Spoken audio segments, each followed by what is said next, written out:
Hello everybody, good evening. Welcome back to the stream. It's me, DIGI. Welcome aboard. We've got an overnight flight from Orlando to Huntsville in the works. I have prepped and packed the plane. We're on VATSIM. Not expecting much in the way of ATC, but we're going to do CTAF and advisory frequency pretty much all the way to Huntsville from Orlando. So, settle in, relax, grab whatever seat you want in business class. We're going to have a nice quiet flight up to Huntsville, Lord willing.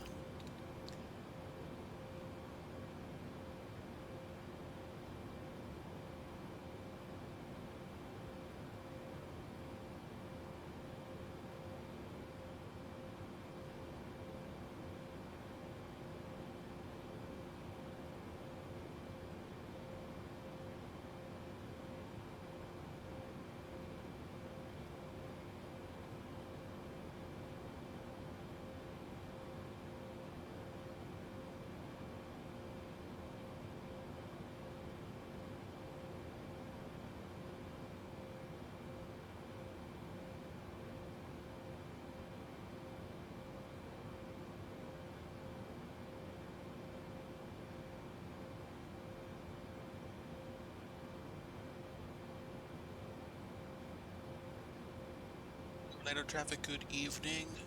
Delta 197 is type Boeing 787-800, pushing back gate 28, airside 3 for taxi to runway 18 right via Charlie, Bravo, Bravo 1.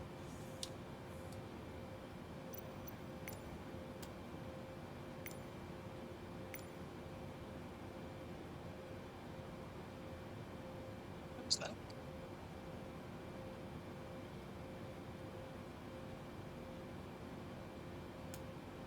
Oh, we're good.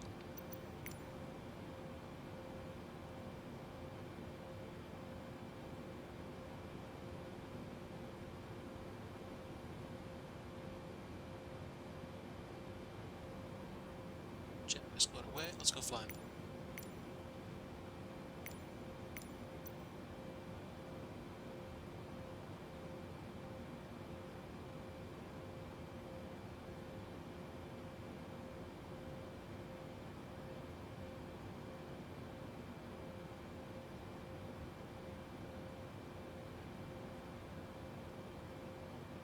So while they get in position, let me set the minimums for my arrival into Huntsville, which is 829 feet.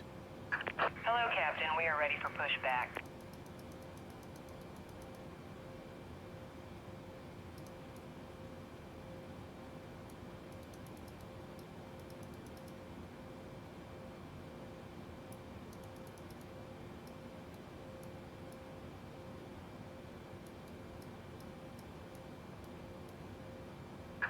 Departure checks completed.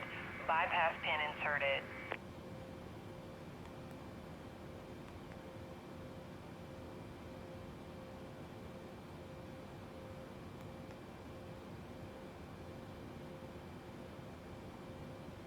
Passenger signs on. Yep. MCP is set. Takeoff speeds V1, V rotate, V2 set. CDR fleet flight complete. Taxi and takeoff briefing also complete. Anti-ice is auto. Recall. Locking gear. Call is checked. Auto brake. TO. We'll get the flight controls checked after we get pushback.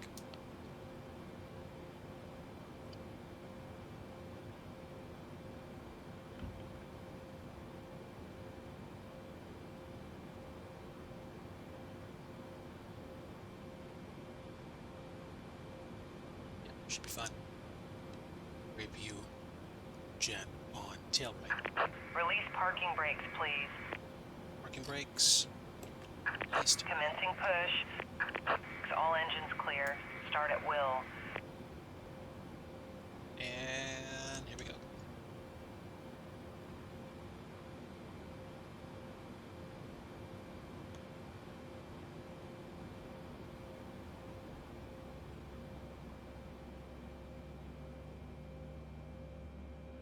Ross Hyperu, hello. Welcome in. Nuggy raid for real. Welcome in, everybody. Thanks for the raid. Cross Hyperu, my friend. Good to see you. How are you doing, sir? Um, Thanks for coming in. We are departing Orlando for a nice, lazy flight over to Huntsville, Alabama. I'm just pushing back from gate 28. I am all the better to see you, my friend. I'm on VATSIM, just having a little bit of fun on CTAF as we get ready to go. We're flying the 787 in Delta livery.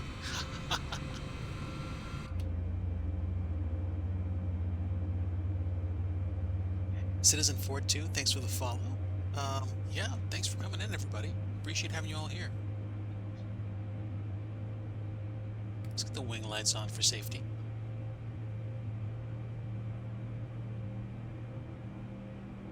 Please set parking brake.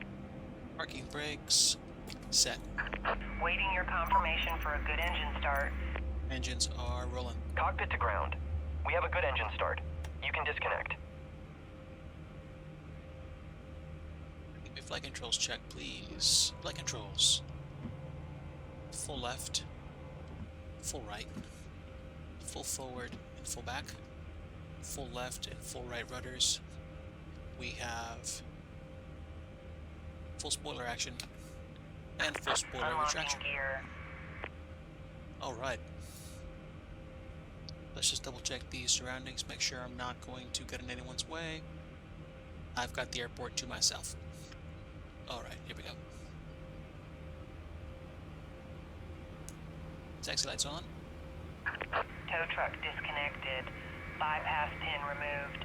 Thank you. Left is clear. Right is clear. Flight controls are checked. Ground equipment is clear. APU can come off at this point. And before taxi checklist is complete. Welcome aboard, everybody. Good to have you aboard. We are on our way out of Orlando going to Huntsville. And we have our MCP set for the Jimmy 4 departure out of runway 18 right. So let's go ahead and make sure flaps are set to 5. Can confirm it's 5. Auto brake is RTO. And we are on CTAF frequency for Orlando. Alright, let's go. Parking brake release. And let's give this thing a little juice.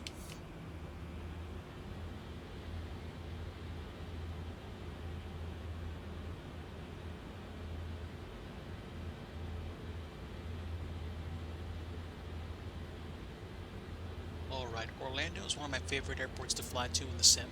This is actually FS 2020 and not FS 2024 because I don't have the FS 2024 Premium Deluxe Edition. I have the Standard Edition, but FS 2020 I have Premium Deluxe, which means I get to fly the 787 here. And I have a Kuro Mod 787, which is the 787-800 as opposed to the 787-10 that is the default plane.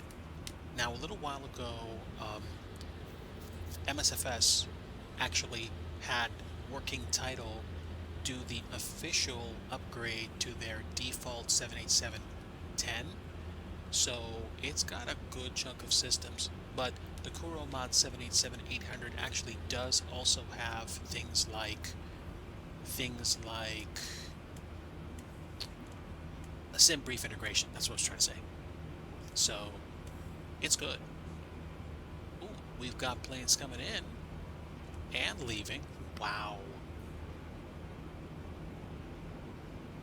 Did I miss something?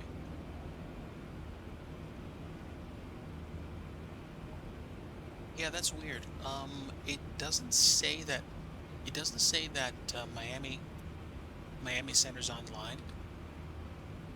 Oh no, it is online, but it basically said there wasn't an ATC for the airport, or the auto ATC did. I'm also not getting beep beep beeped by Miami Center right now. Meanwhile, I'm going to go ahead and set my squawk mode to TARA and basically set myself up for departure momentarily. Before takeoff, flaps. Flaps are set to 5. Before takeoff checklist is complete.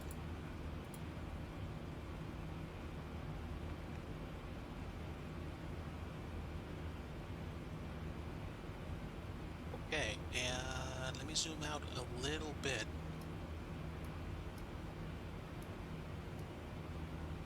Anybody else? Doing okay. Let's take a look at the map again. There is no one inbound or outbound from MCO, so we should be fine. We're taking the Jimmy 4 departure. It's an RNAV, going to Villains, and then vectoring to our next waypoint, which is going to be Medusa. Which, all things considered, makes perfect sense.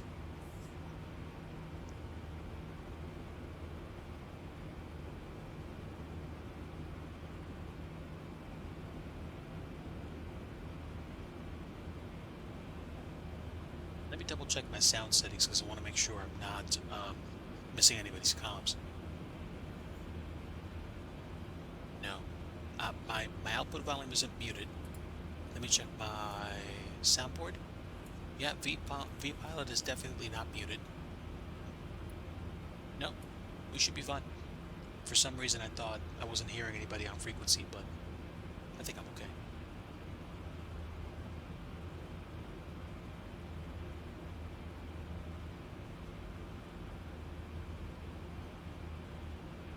Hey, good to see you, Crafted. Welcome aboard, my friend. You caught me just as I was departing Orlando. I am on VATSIM, so if you want to track me on your flight tracking software of choice, I am Delta 197. I am taxiing for departure out of 18 right. Cleared for chaos. Welcome. Good to see you, friend. We are in the 787 and we are about to go do some flying. This is a fictional application. This is a 787-800 with a Delta livery, which actually I like quite a bit. Looks really, really good. Leave this at fuel and we should be fine. Okay, one last check. And show me the airport diagram, please. Yeah, I'm going all the way to Bravo 1, which is right here. Sitting in an Aldi parking lot. I hear you. It's not too far off since Delta ordered 7.8s. Nice. Yeah. Consider this basically regional ops because it's a 787-800.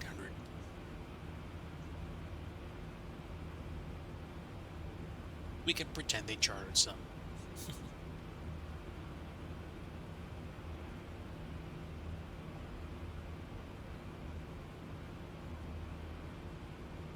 Okay, here we go.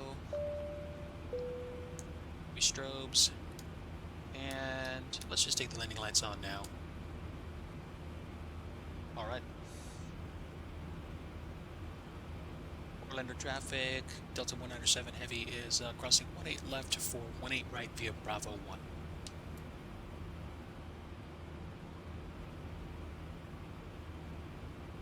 Alright, as always, chat, just a quick check in case my sounds are too loud or too quiet. Let me know, I'll try to adjust the volume accordingly. Alright, Crafted, take care and have a good day.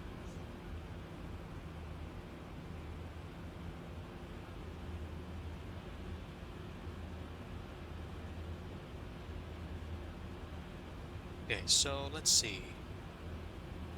About 9.5 minutes so far on my rollout from the gate, so we're not doing too bad. 10 minutes is not bad rollout time for ground loop. Jared Laney 242, welcome, thanks for the follow. I do not know why my sounds are not working. I apologize in advance, but definitely appreciate the support. It could be because my my normal overlay is disabled.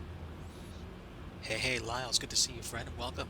Grab a seat, business class. We are just about to take off from Orlando.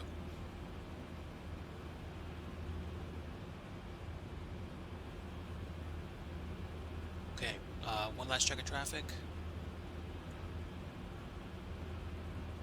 Yeah, we should be good.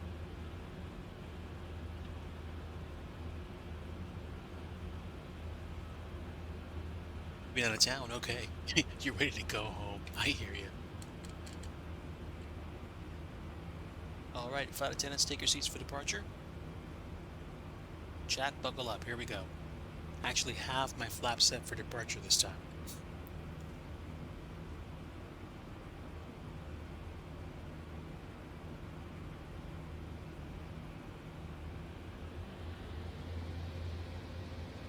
And N1 is stable at about 46.8% N1. Let's go.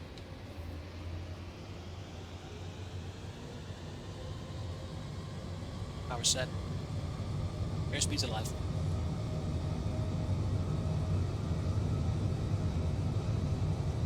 Getting out C.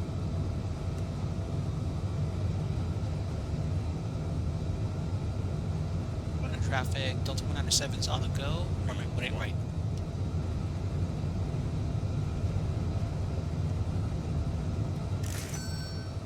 Cha-ching. That's the sound of Delta making money. Positive rate. Gear up.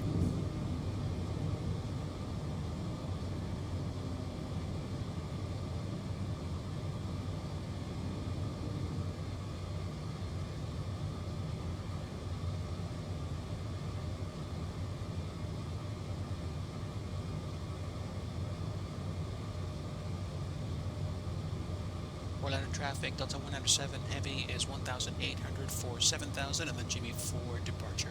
Last call. Jared Laney, we're going to Huntsville, Alabama.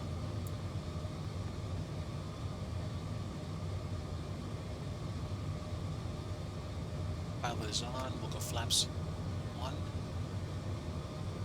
And since we're by ourselves, we're going to go ahead and complete the climb to flight level 400.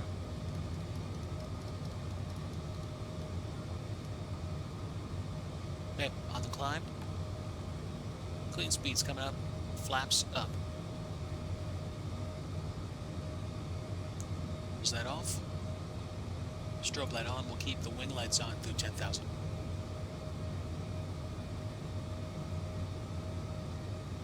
Oh wow, an accelerated multi-training course. Sheesh. God bless you, Chaos Man.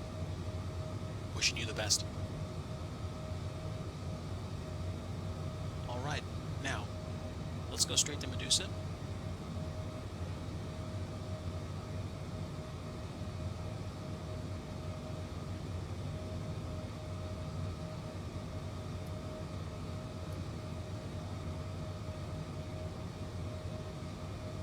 Okay, don't see anything right now.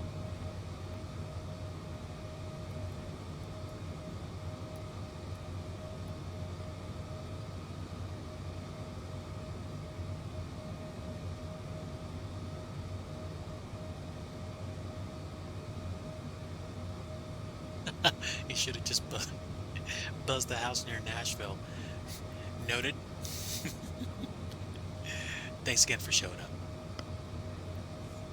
Appreciate having all you guys with me tonight. Just doing a quick op to Huntsville from Orlando. We are about to crest 10,000 feet, and we have long since left Orlando, Orlando International.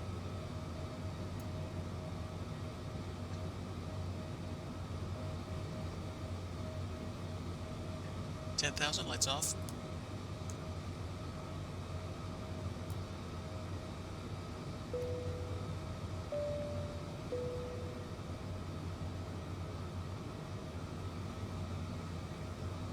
Okay, 10,000 feet, let's go to advisory frequency.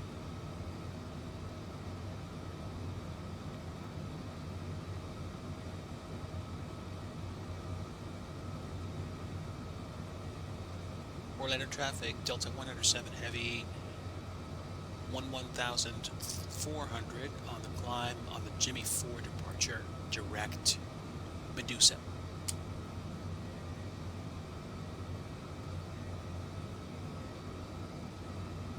Falcon training, good gravy, man. Wow. That's incredible. I like the sound of that. I flew the Falcon 7X a couple times in X-Plane many years ago. It just an amazing plane. But even the Falcon 50 is just classy. At least it looks that way.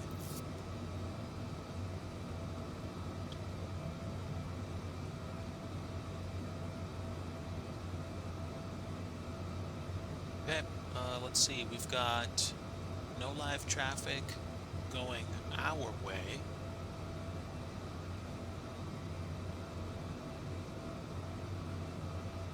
And we are well on our way to 40,000 feet.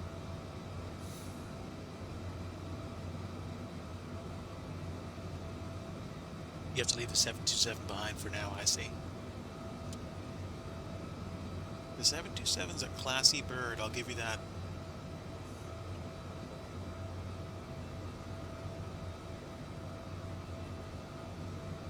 Okay, coming up on 17,000, and then we will be at transition altitude, which in the States is always 18,000 feet. Look at this night sky. Sheesh.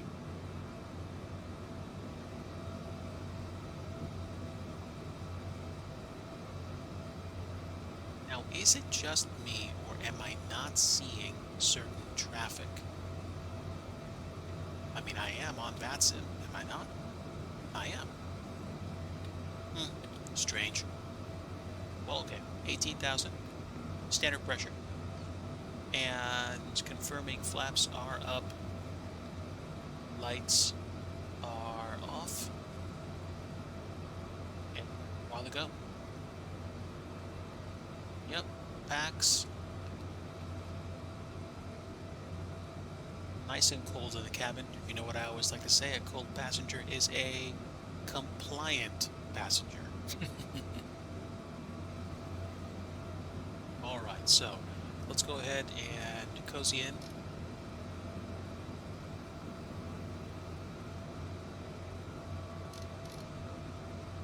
That's all we gotta do. Actually, I could probably bring the brightness down on the panels too.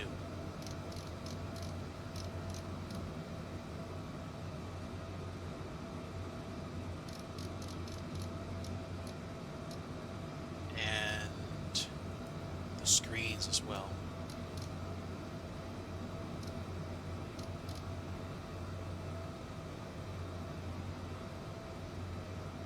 Where are the other guys? Oh, way over there. Let's see.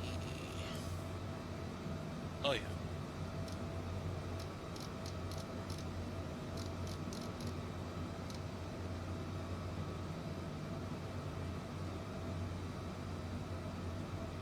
One thing I don't know how to lower is the intensity of this lighting here, so let me see if I can find it.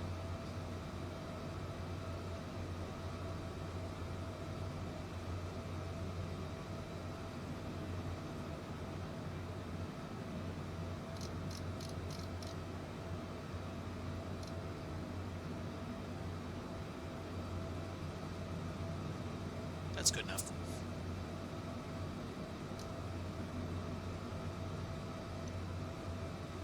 Alright, Jaron Delaney, thanks for stopping in, and enjoy the lurk. Or enjoy the sleep. Take it easy. And Iowa Scotsman, welcome. Thanks for stopping in tonight. Just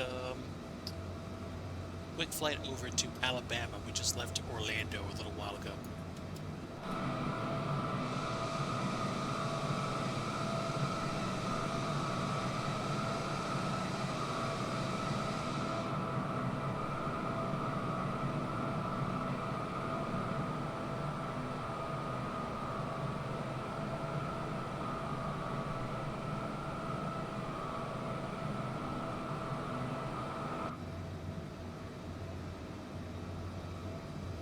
So normally I do not stream on a Tuesday.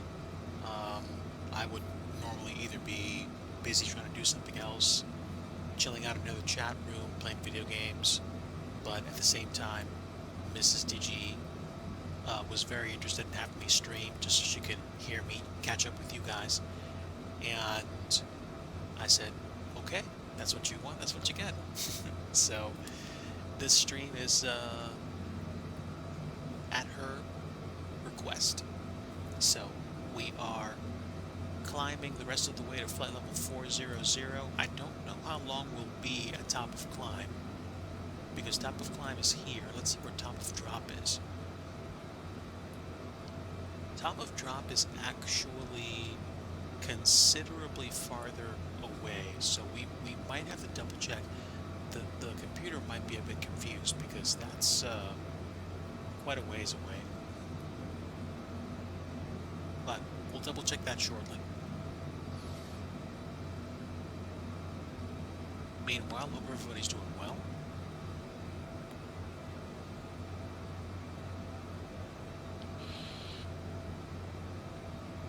Winds right now are out of the northwest at 10 knots. I suspect they're going to get a little bit punchier when we get up to 40,000 feet, but we'll see what happens when we get there.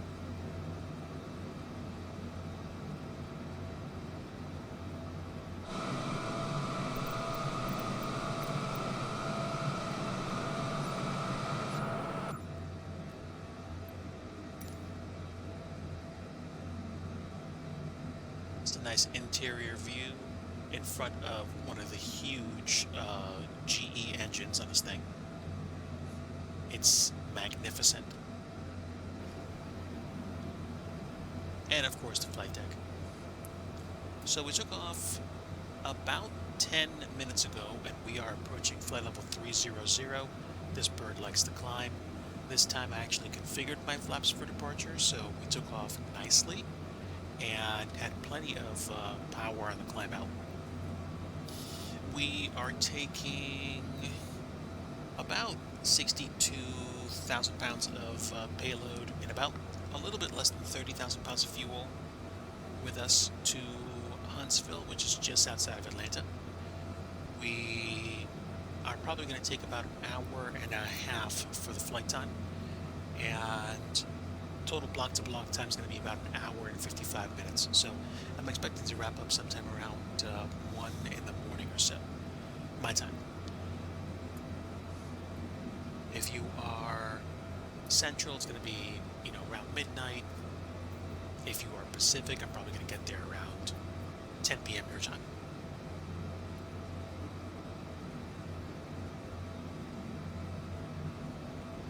I'm on VATSIM, but I think by and large, a lot of people have gone night-night. Oh, you know what? Looks like Atlanta Center is actually online, so we're probably going to get an ATC on the way down, which is actually pretty cool. I wasn't anticipating seeing anybody doing Atlanta Center tonight.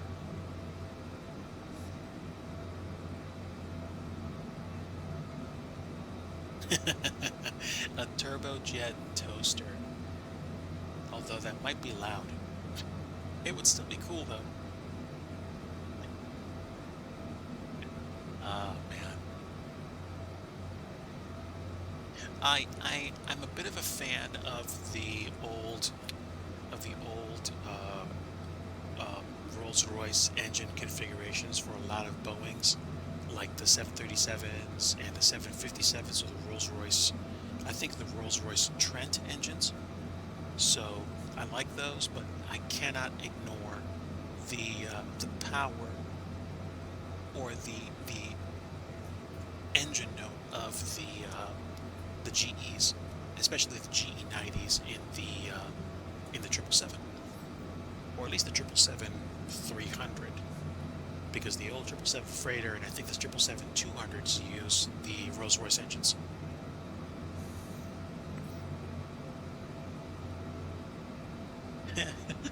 Some mornings you could use a turbojet toaster. That sounds dope. Man.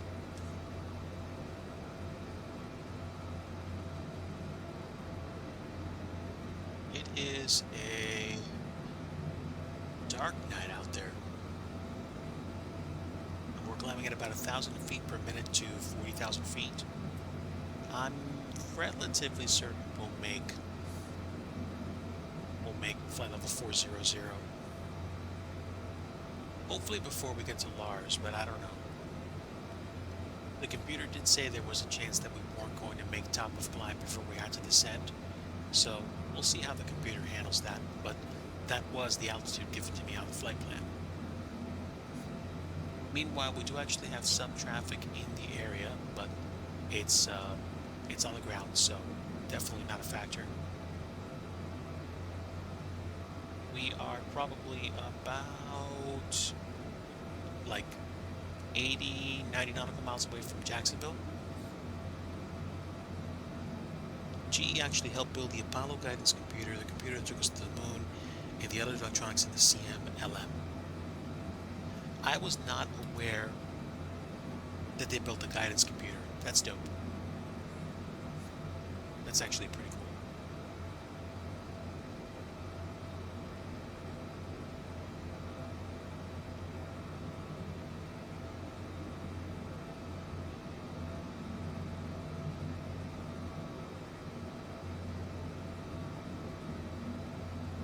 I think it's interesting the reach that, some companies have in terms of crossing product lines and building things that are literally bigger or further than themselves. It's interesting. So, good Tuesday evening to you, or good Wednesday morning, depending on where you are in the world. We are on our way to Huntsville, Alabama. This is definitely an atypical flight for an aircraft of this stature. But basically, the 787-800 is like a wide body 737 anyway, and there's like a 10 and 11,000 foot runway at Huntsville, so I do think we're going to have a better time getting in than if we were go to, I don't know, like a different or a not too dissimilar regional airport out there. So I'm okay with this.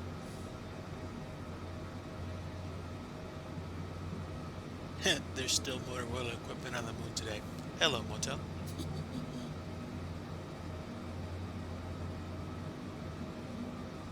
It's actually cool when you think about it.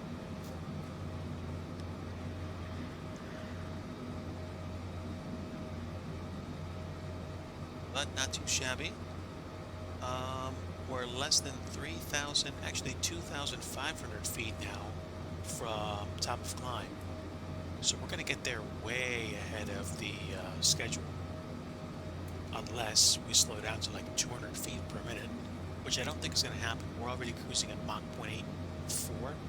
So that's comparable to a typical 747-400 or 800. And this is a considerably sleeker aircraft. Can't take as many passengers, but we're going to get there a little bit zippier.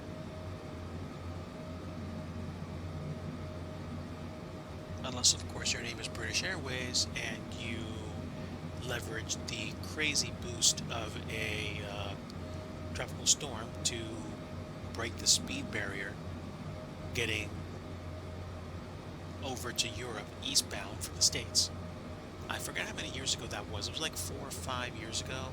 There was a hurricane that was either westbound or coming in from the States to Europe, and there was a British Airways flight that was coming into, I think, Heathrow, and I think they went past it, but before they went past it, they picked up like a huge amount of speed. I'm not sure if they were going to Heathrow or going to, Frankfurt or somewhere, but I know wherever they were going very fast. Way, way faster than what a typical cruise would be for a 747, which, that is, like, amazing. Okay, flight level 390, we're about 1,000 from top of climb, which is, again, nuts. We've only been flying for 17 minutes now, and we're about to hit cruise.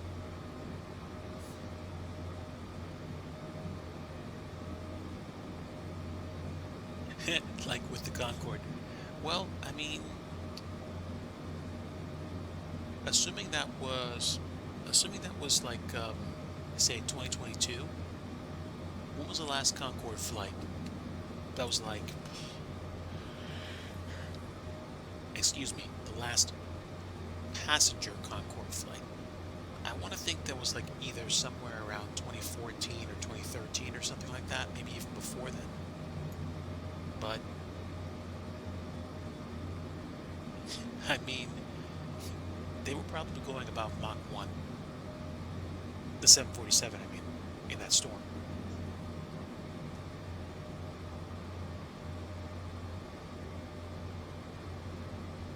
It's a bit of a once in a lifetime because, of course, they don't fly 747s anymore. The aircraft that they flew, I'm sure, has been decommissioned and just like, dismantled. Okay, cruise time. Sweet.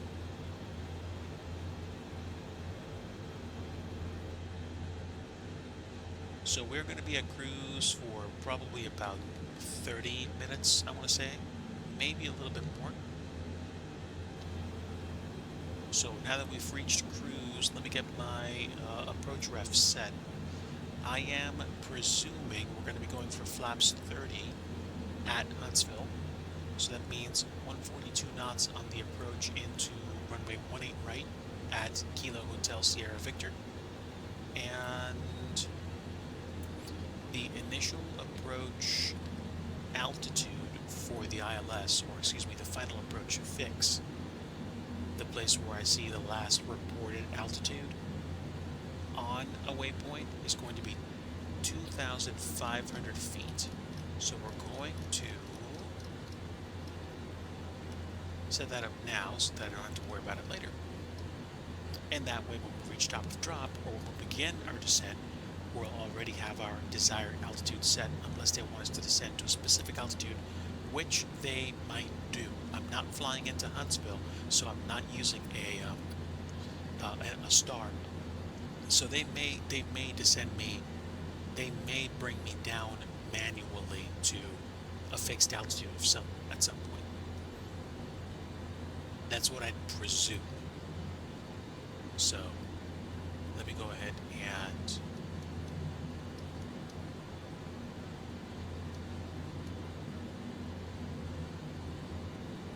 get myself set up.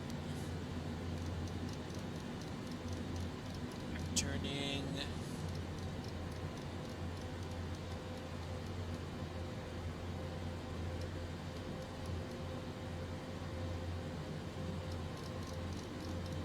Like 341 right now, 340.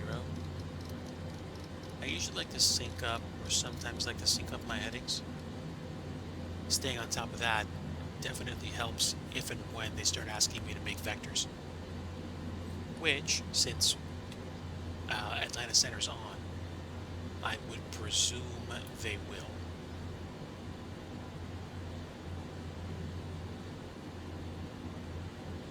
I'd count on it at this point.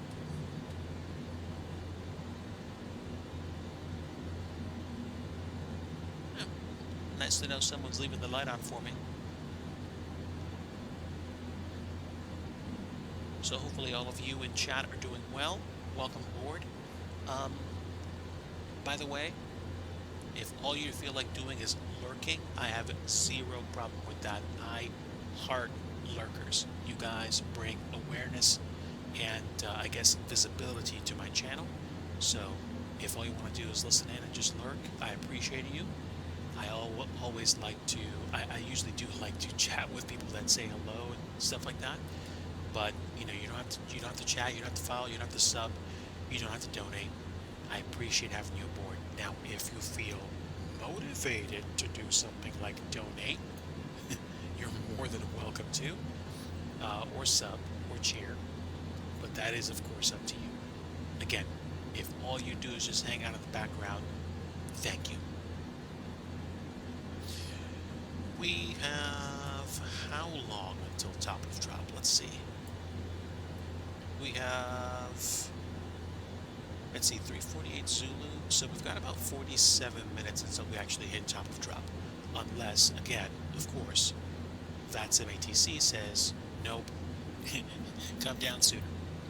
Now, speaking of which, once we touch down, I could probably do auto brake 3, depending on the speed. And, oh, look. Looks like the last time I flew, I couldn't see the magenta line, and I couldn't see messages on my ECAS system. I'm glad it's actually back. So auto brake is 3. I will not be able to arm my speed brakes until we begin descent. So that's not a surprise, or that wouldn't be a surprise if it wouldn't let me. So we're fine.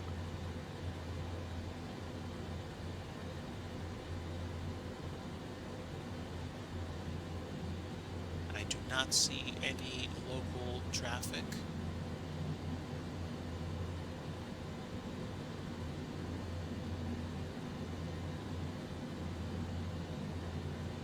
There's an A350 that has left Atlanta, which is going to Foxtrot Alpha Oscar Romeo. I wonder if that is it's not Cape Town. I don't know if that's Johannesburg, but I know they're going to South Africa. That's amazing. ETA in 13 hours 57 minutes. Delta 200. That is crazy. Wow.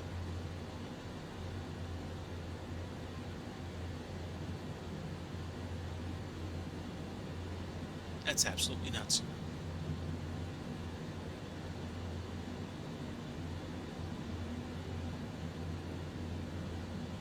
Okay, let's see. We've got one center frequency for Atlanta. It's 132.975. Let me go ahead and tune that now.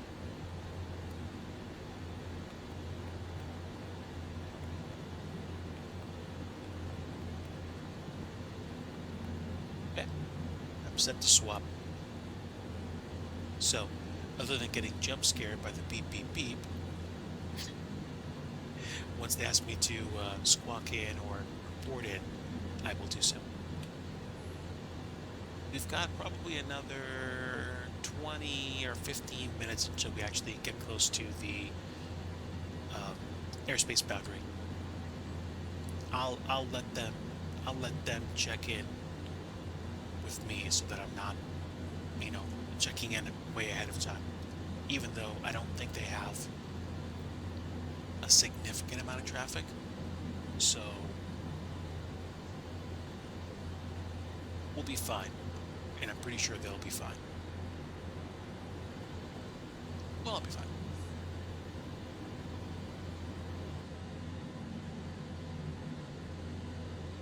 It is a very nice night out. It's too bad I can't pan the screen from here. I don't have Chase Plate installed, but I can go outside and take a look.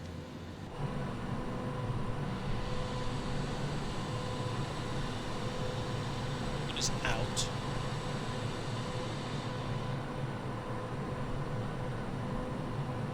So I'm not going to see the Milky Way as much as I would if there wasn't a moon. I'll turn the logo lights off since we're basically at 40,000 feet. I don't think people are going to see that from way down there.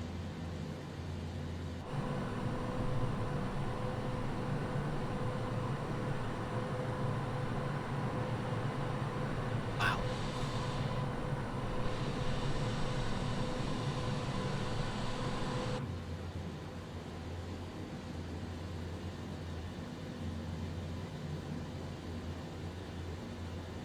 It would be so cool to see airspace boundaries in here. I don't think there's a way to show that though. Weather, traffic, data.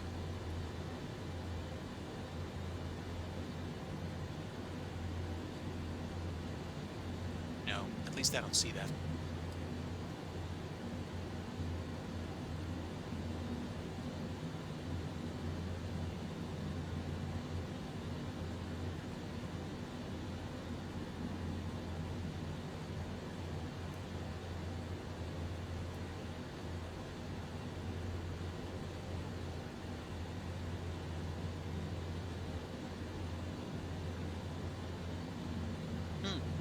Well, I mean, we're humans, so I guess people do fall asleep at the controls. I seem to recall the very first time I did a long distance flight was from Philadelphia to Keflavik many, many, many years ago, FSX on VATSIM, and I was flying a 787, and man, around like 2 a.m. my time. I was like still about an hour and a half away from Keflavik, and I was dozing. But if we're talking about the extreme long distance flights, I would have to imagine there's some kind of allowance for, you know, very, very, very long, very, very, very boring sectors where it's just like you let ATC know ahead of time, like we're going to be crossing the Indian Ocean or we're going to be crossing the Pacific Ocean and we're going to be, straight ocean bound for like, I don't know, 9 hours. I'm going to be sleeping. Or what might happen is that those same pilots basically just say, hey, we're going to be going dark for a little bit. We're still going to be flying, but I'm not going to be answering ATC. So they'll probably either have you disconnect from the network or they'll just know you're going to be unreachable, which seems a little weird. I would probably imagine they'd have you sign off, but I don't know because I've never done that long an oceanic flight.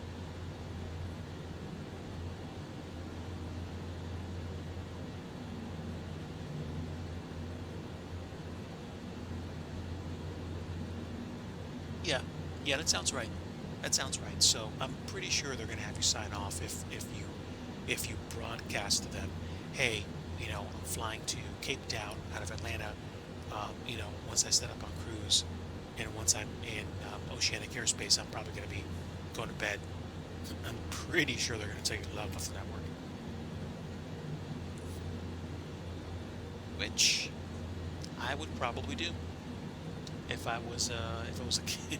If I was a kid living with my folks, I would probably have the computer in the corner, you know, quietly running, monitor off, volume turned off, and just let that thing fly until like I wake up in the morning, get up, brush my teeth, do all the important things, and then check it.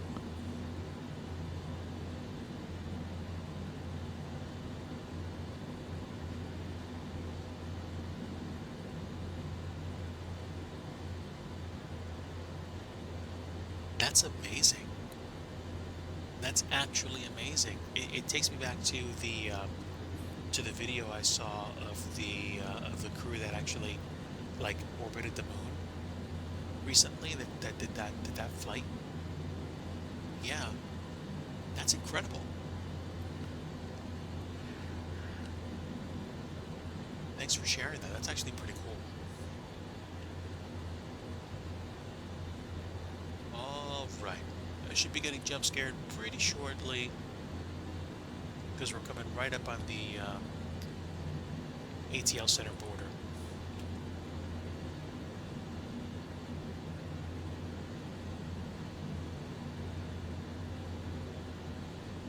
Yeah, we're not going to be dealing with Atlanta approach, just Atlanta Center.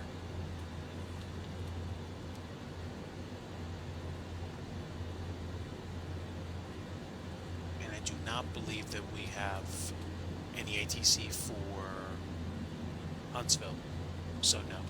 Center's pretty much going to be guiding me all the way down to the ground.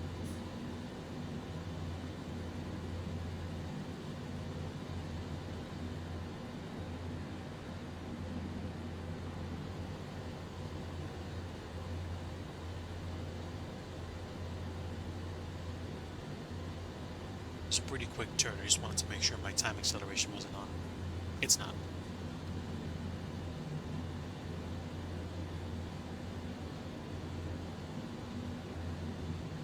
Re-entry, a spaceflight simulator.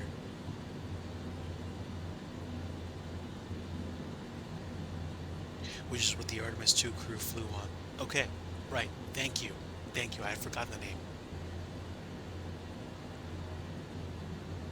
And refresh my memory. Was that this spring, summer, or was that like last fall? Because I know it was recent. I just forget exactly when.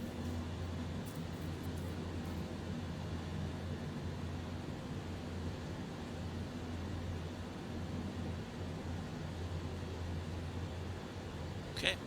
I've just transitioned into ATL airspace. I'm probably going to give them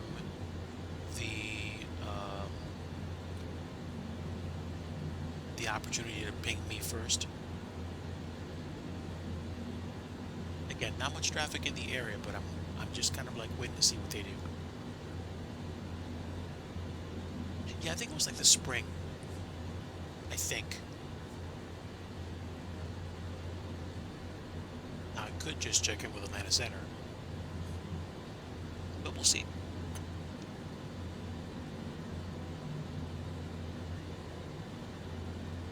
Make sure my ATC volume is good. Give me some dome lighting, please.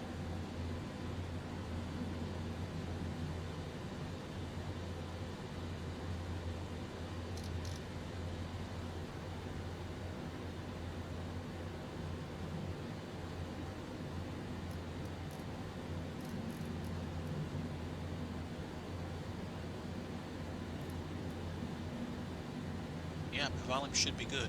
We'll see.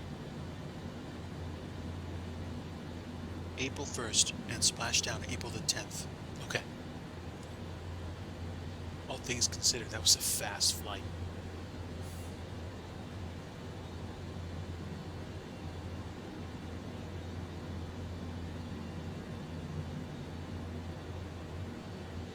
I'm most definitely in the area now, so I don't know. Should I check in?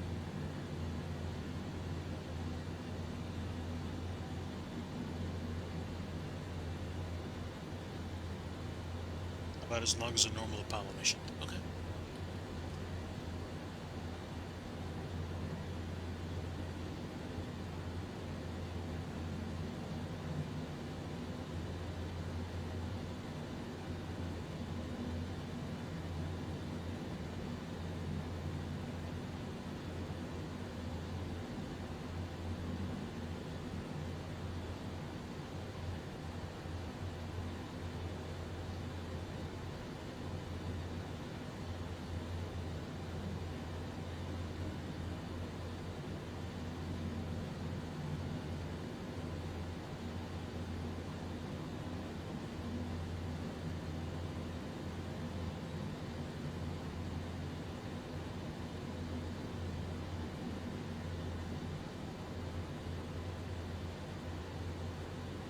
Yeah.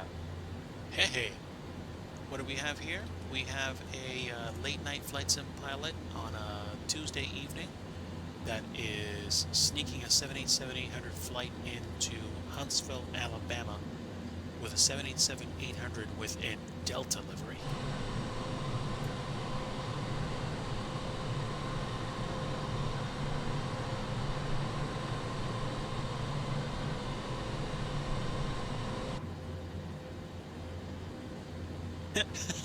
He said, "My eyes."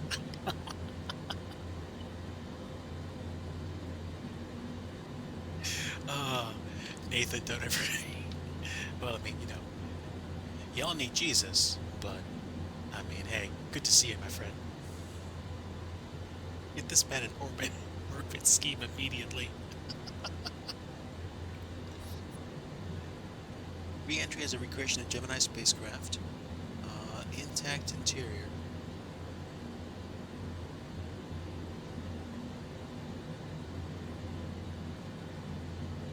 Welcome in, Nathan. I hope you had a good day today. Um, I forget. I mean, I know I checked in with you, I think, like on Sunday. Did you wind up having a couple of good weather days?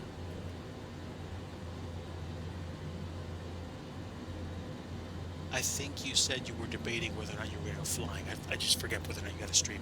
Because I think you streamed last night. I forget.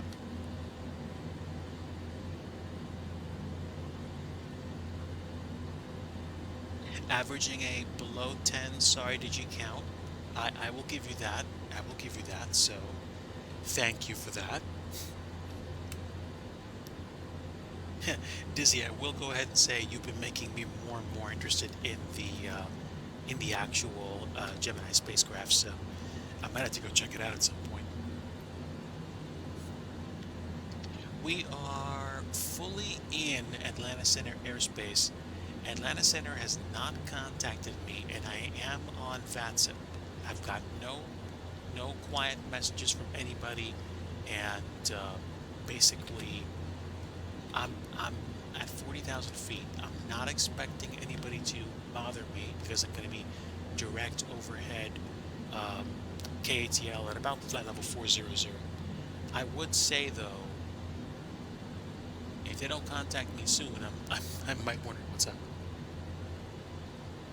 Booked for tomorrow, but the main runway is closed tomorrow for construction, which shows a big wrench in things, but that's a tomorrow problem. Ooh, roger that. Standby chat, just want to check on something real quick. BRB.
Alright, I'm back.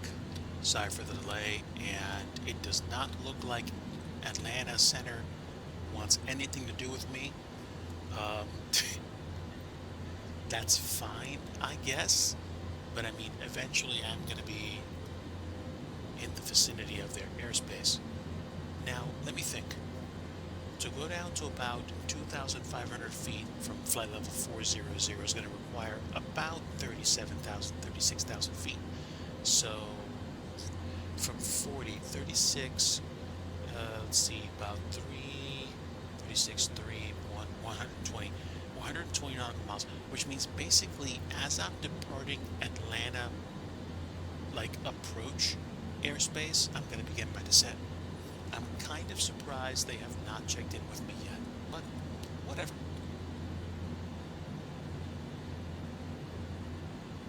I'm really tempted to check in, especially since I'm like, smack dab in their airspace. But again, I'm flying to Huntsville, and apparently that doesn't seem to be a problem for anybody.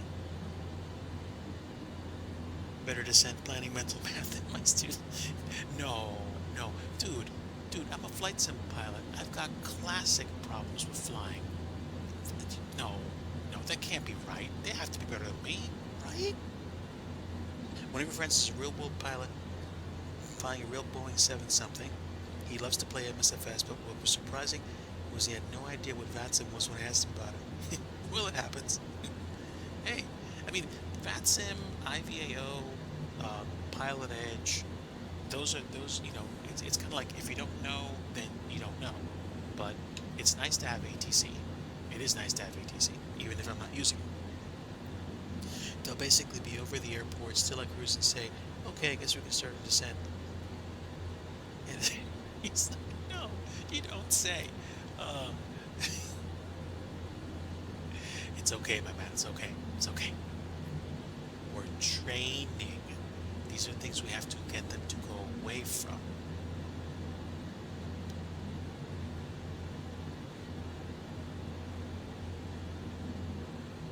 So, I mean, hey, we're not doing too bad right now. Cruise, we've still got about 20,400 pounds worth of fuel. The planned burn for today's flight was 14,862 with another 2.6 units for contingency, another 6.4 for alternate. So at this point, we took off with about, I think we took off like with 29,000 pounds of fuel. Or like, no, closer to 30,000 because I overfilled. So yeah, we should be fine. We're way past the halfway point, and we're actually approaching Atlanta approach airspace. So again, really confused why VATSIM ATC hasn't contacted me, especially when they usually do when I approach their airspace. Whatever.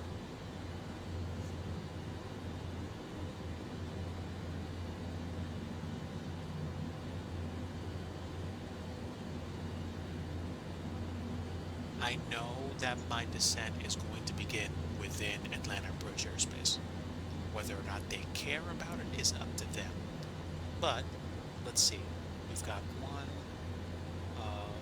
How many flights? We've got one. Two flights going into KATL. We've got one flight flying out of KATL for MIA. I mean, this is clearly not a priority for them. So, whatever. Okay. And I'm on. I mean, like, I haven't swapped over to frequency. I mean, they should probably at least be monitoring it.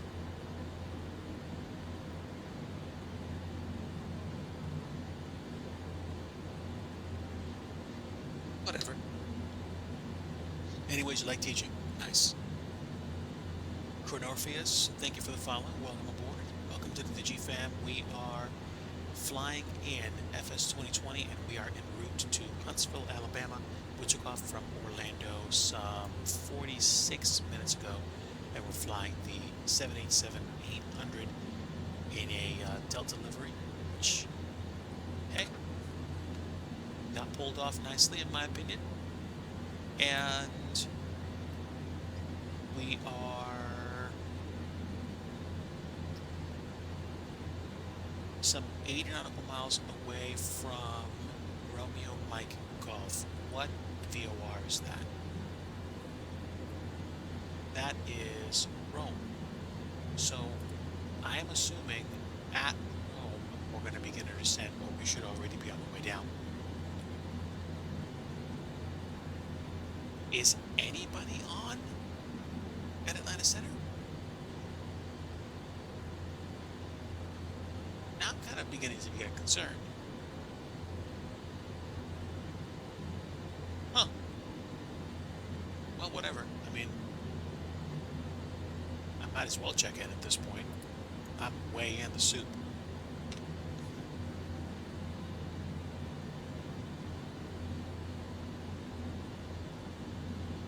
Special Flight 4209 to 718 2000.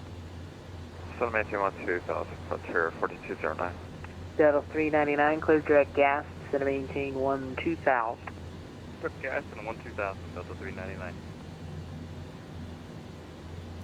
Yeah, we're definitely getting ATC. Let's see if we can check in with them.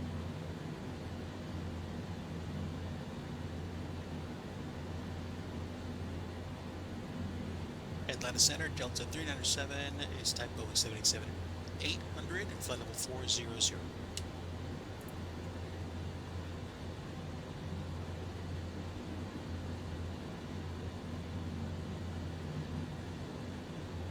Delta 197, Atlanta Center, Roger, Petaflops, discretion 18, flight level 240. Down to 240, Delta 197.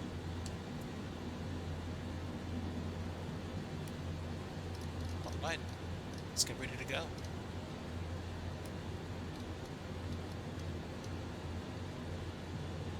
Ring a ding ding.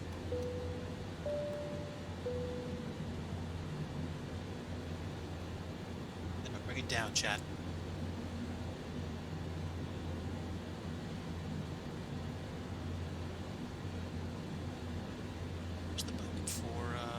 GPS. A little weird.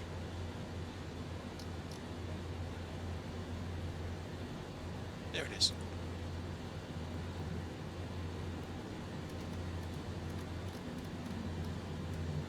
Okay, so we're about 500, so about 2,500 feet per minute or 2,400 feet per minute should be fine. Maybe even 2.5.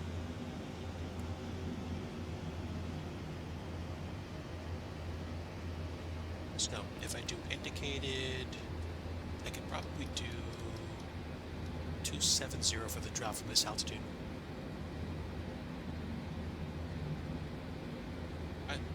Yeah, there we go. So 240 for the descent down over Atlanta approach. And there it is. There's KATL.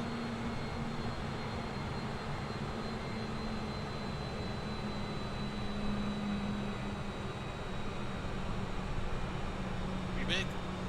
Pretty big. Approach flight 4209, reduce speed to 210. Reduce speed 210, Frontier 4209. Let me lower the volume a bit more. See if that helps.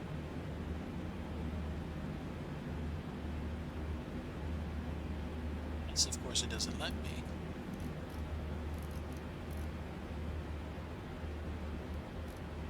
Center transit on 216. Says auto 21611. We'd like to divert to Charlotte. Says auto 216, as it clears to Charlotte Airport via present heading, descend and maintain flight level 180.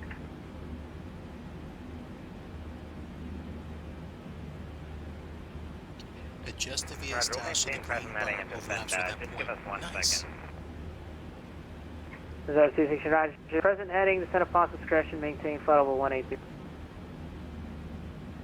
Thank you, Nathan. Delta. It didn't cross my mind. Evening, At a 1587 Atlanta Center, hello. I'm standing being an odd off. Do you want 35 or 37 as your final? We can go. At a 1587, Roger, climb, maintain flight level 370. 370 Delta 15. Frontier flight 4209, set maintain 4000. Center maintain 4000, Frontier 4209.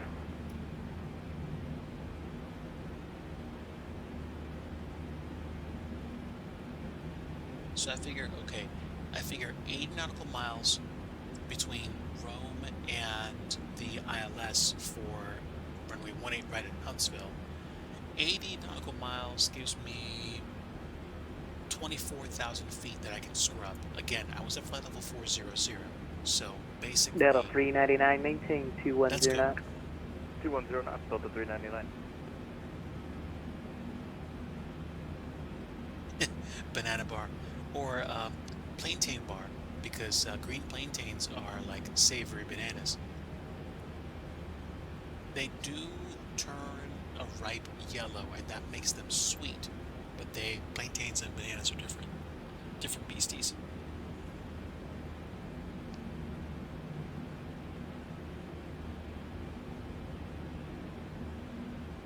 Green banana is quite acceptable. Delta 197, descend and maintain 1000, Huntsville altimeter 3003. Down to 1000, Delta 197.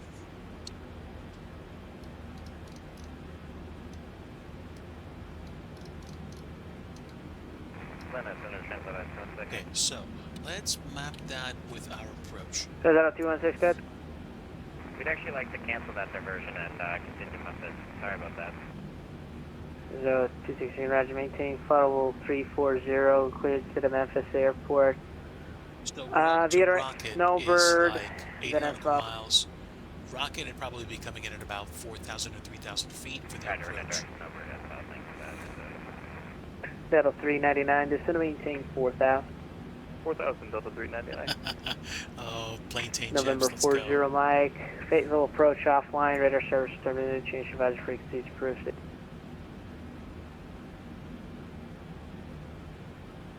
Was that Frontier 2484? Negative, it was not for the Frontier flight.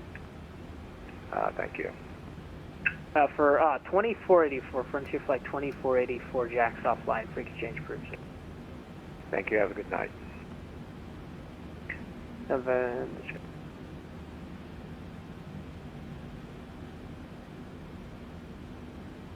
Atlanta Center, Delta 197.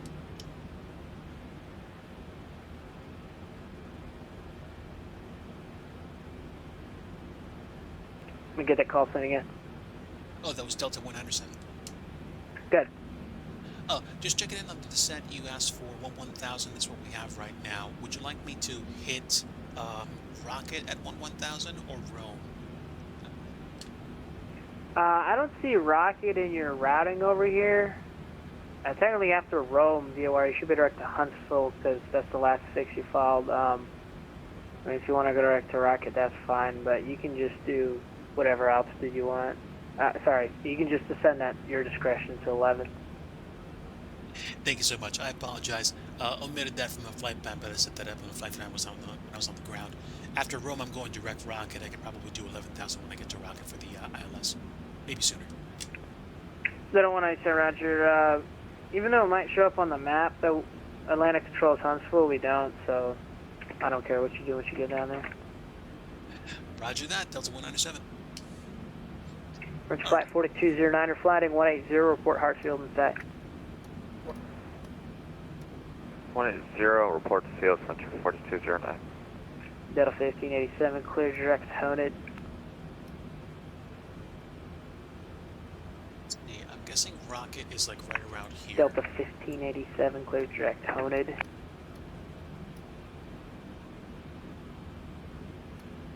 And we're clear direct center for Delta 15. Center Delta 399, any chance we can switch to 9 right? Delta 399, expect runway 9 right, fly present heading, maintain 4000. 9 right, present heading, maintain 4000, Delta 399, thank you. Yep, nothing wrong with effective, curt ATC sometimes. You have to get where you're going. They like to keep things moving. I'm good with that. So, let's see. 1,000. Right, so flight 4209, you're flying 120, join the localizer. 120, join the localizer, Frontier 4209, we out the field, by the way.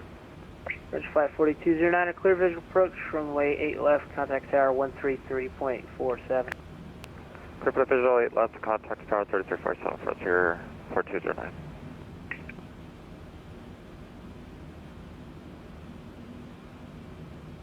Doing pretty good. Let's see. Lights. And because I'm super lazy and tend to forget things, I'm turning on my leg lights now. Don't care. Now, I can arm my speed brake. And now it's armed.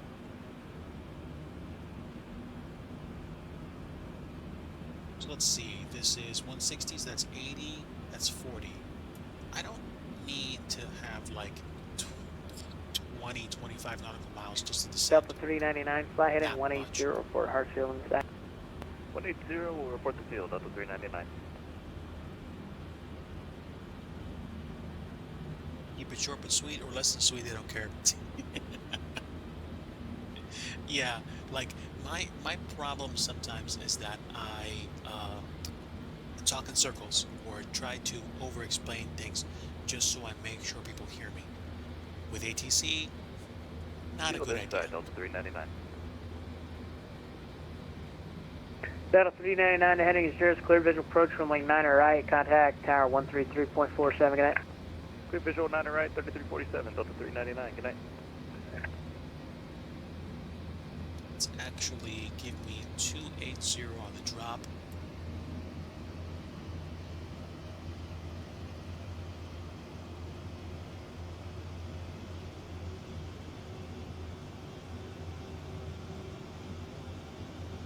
Okay, so at this rate about 0401.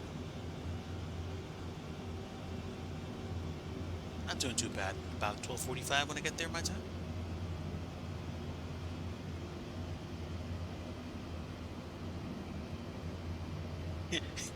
Plain English. That's Plane. Plain English. I like that.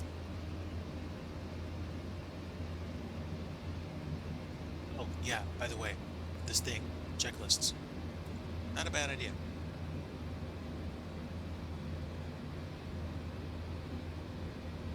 Why doesn't it let me...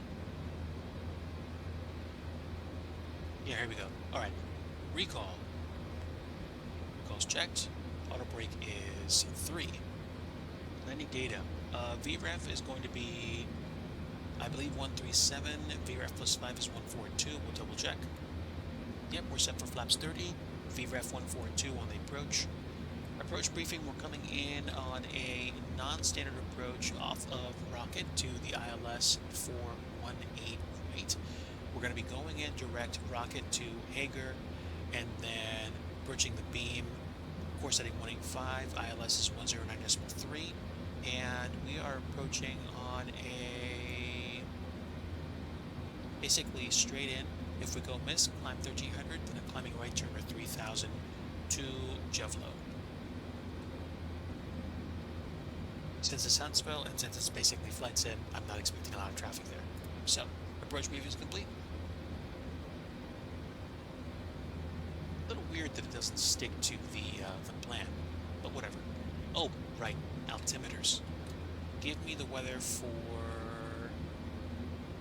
Hotel Sierra Victor.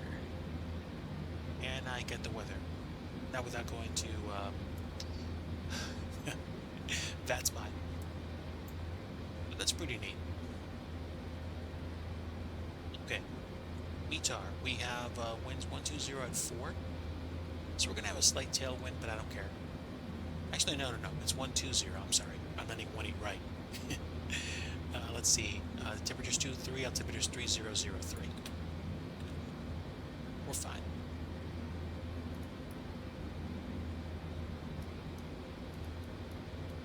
.003 right there. We're set. Dad jokes inbound.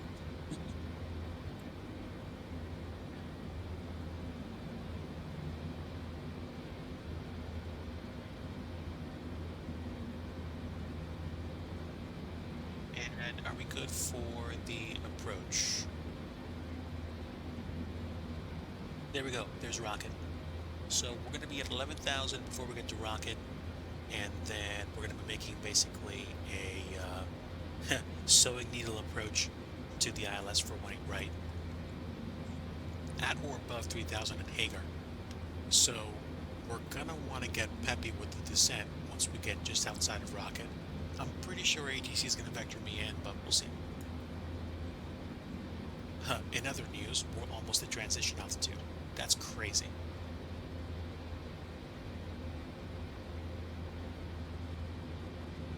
So, a little bit ahead of time. Okay, the cabin's been dinged. They're going to get ready for arrival. Technically, no, there is no software that does that. Just like to pretend. That's cool. And we're going down to 11,000. We're still in Atlanta Center. We're going to hit 11,000 just outside of the Rocket VOR. And then we're going to be making a banking right turn to final for 18 right at Huntsville. Huntsville is a freeware airport available through flightsim.to. And we're descending at 280. We are now below flood level 180. So our local pressure 3003 for the QNH. And that's my altimeter check. So approach is complete. Let's get the landing checklist. Yeah, we're not there yet, so that's fine.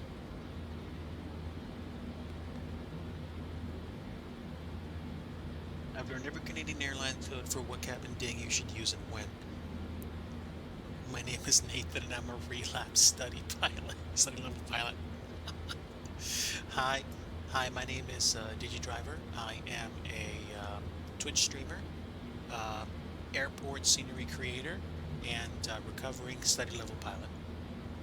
It has been roughly 2 to 2.5 years since I last flew the flight. Delta 197, Huntsville approach offline, change advisory, stage Bruggen. We're to advisory, Delta 107 Heavy. Thanks so much for the ATC. We'll see ya. Yeah. Okay, over visual advisory. Bloop.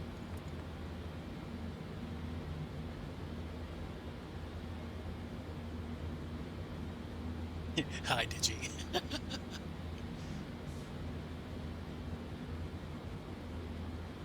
Now, public service announcement. If you're lurking, if you're any kind of flight sim enthusiast and you're wondering how any of us seem like we have it together and seem like we have a plan for flying whatever it is we want to fly, here's a secret. In my opinion, nobody cares.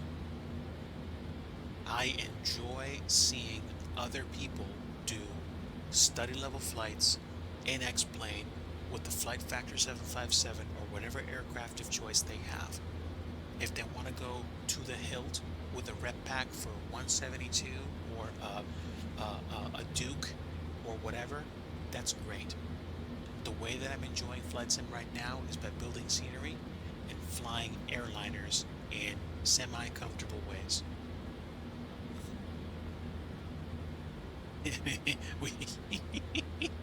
we do not have a plan. We hop on and send it. Attaboy. That makes me smile. That's good. That's good. Yeah, I mean, in terms of flight simming, I mean, I do my best to have fun. There was a time when I had my environment configured, especially back in the days of FSX Steam Edition. I had like overlays, and I had landing rate calculators, and I even had like music playing when I started the stream. And these days, it's like Twitch for me is a hangout, a place where friends can come, say hello, sometimes let me know how they're doing in their lives, and talk about what I believe. I mean, I'm a born-again Christian, and I welcome you regardless of who you are and what you believe. I want everybody to know Jesus as Savior, but at the same time, you're welcome to chill out here. We like to have fun. We like to, be there to support each other as best we can. And flight simming is a vehicle for that. Like, I am no longer under any kind of impression that flight simming on Twitch is going to make me any income. We're like the 213th most popular category. Like, we're nowhere close to League of Legends or Overwatch or whatever you want to call it. That's not a career move for me. I have a day job. Now, if you guys want to help me get some gourmet potato chips, I could always appreciate an extra sub or two. But if you don't, it's okay. My send it means the 20-minute pre-departure brief. 40 minutes of locked in and 3 hours of chill just chatting. Yeah, because basically Flight Sim Stream is like a talk show with a lot of techie stuff happening during the takeoff and landing phase. That's basically it.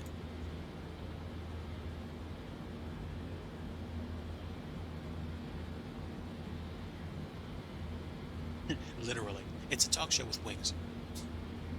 It's like, oh yeah, pardon me, BRB landing the plane. It says that you guys get to come along for it.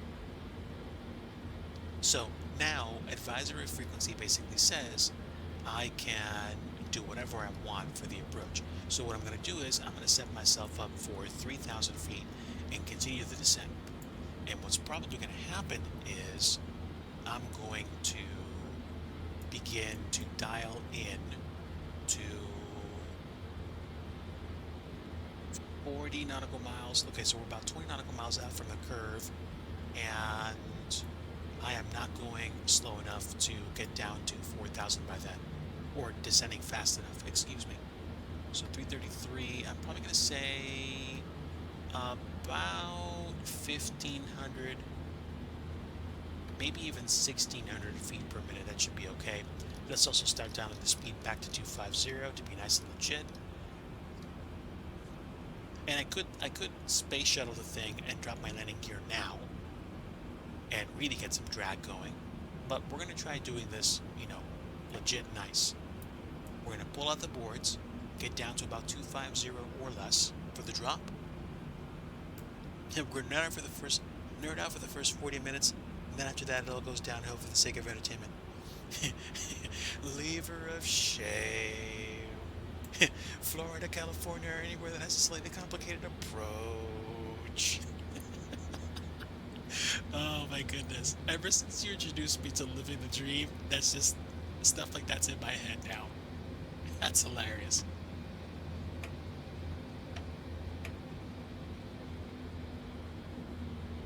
Like, or an airport in Florida.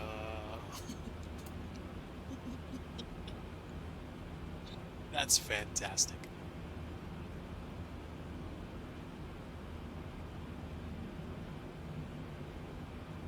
Alright, double check real quick for traffic. Pretty much no one. And guess what? Atlanta Center's offline.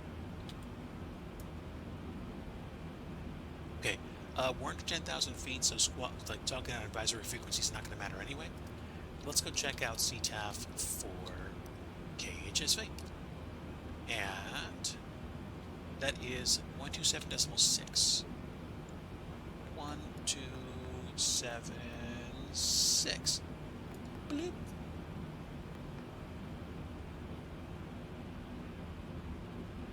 Huntsville traffic, Delta 107 Heavy is type Boeing 787-800. Crossing Hager on the ILS 18 right approach, right base, and turn to final. Literally more realistic than most aviation documentaries out there. Excuse me, Mr. Pilot, could you give me help? Can you give me help with something, please? Oh, sure, I'd be happy to help. Can you point me to baggage claim?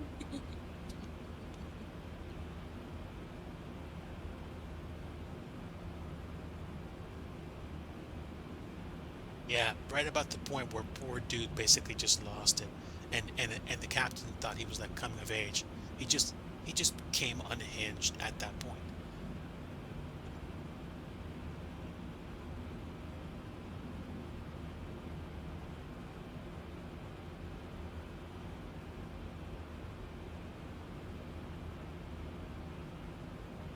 And not too bad. If I look out my left, there's the airport. Yeah, about my 9 o'clock. There we go. We're going to be landing on that nice, shiny little beep, beep, beep, beep runway right there. That's 18 right.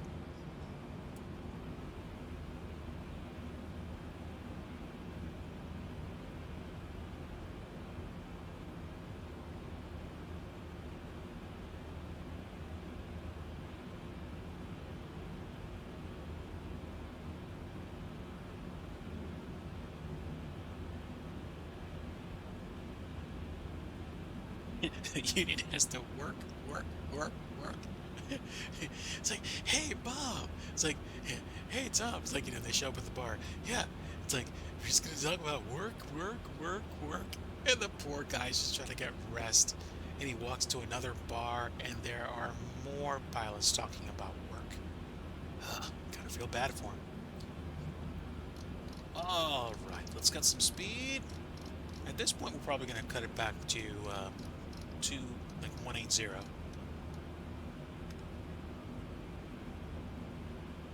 Ibanez player coming through with a rate of 43. Ladies and gentlemen, thank you so much for coming in. My friend Joe, welcome. I am on my way into Huntsville, Alabama in the 787-800. This is, of course, a fictional livery. Delta is ordering 787s, but they are not 800s. They are 10s. So we are on our way into 18 right, and we have been flying now for a little over like an hour, something.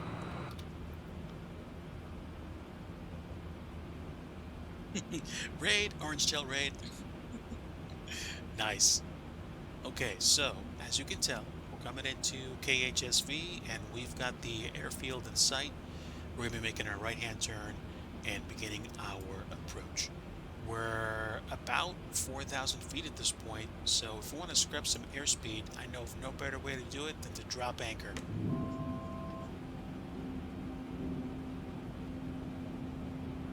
And we do have speed brakes armed and auto brake 3. We should be fine for the approach, and look at that. Alright, gonna go for flaps 1. Look at how quick we're coming up on Clean speed. Hey, Crunchy Water, welcome. Joe, take it easy, my friend. Love your soul. Rest well. Say hi to the missus and the baby. Have a great night, my friend. Love your soul. God bless you. We are coming in to the approach for 18 right at Huntsville, and we have been flying, yeah, again, just a little over an hour and 14 minutes. Late to the raid, but I'm here. Hey, Misbehave B, welcome. Glad to have you guys aboard. We're coming into runway 18 right, Huntsville. We took off from Orlando. We're 3,000 feet for the approach, and I'm going to be swapping over to approach mode very shortly, but we are just taking care of business. I'm going to slow down to 170 and just keep double checking traffic, but there's nobody here. Nobody's coming in Huntsville. Maybe Atlanta, but no one's following me, which is good, which means I can focus. And when we touch down, if we can, we'll exit Whiskey 3 or Whiskey 4 to taxi back to the terminal. Misbehave B, I'm better than I deserve. Had a great flight catching up with friends, and now we're coming into Huntsville. This is not the default 787. This actually is an FS 2024. I don't have the Premium Deluxe Edition of FS 2024. I have the Standard Edition. So right now I'm flying FS 2020, which gives me the ability to fly the 787 that exists there. Now, the thing about this plane is that this is actually not the default one. The default 787 in FS 2020 was a 787-10, which is now redone by working title. This is the Kuro mod 787-800. There's also a Horizon Sim 900, which I don't fly as much.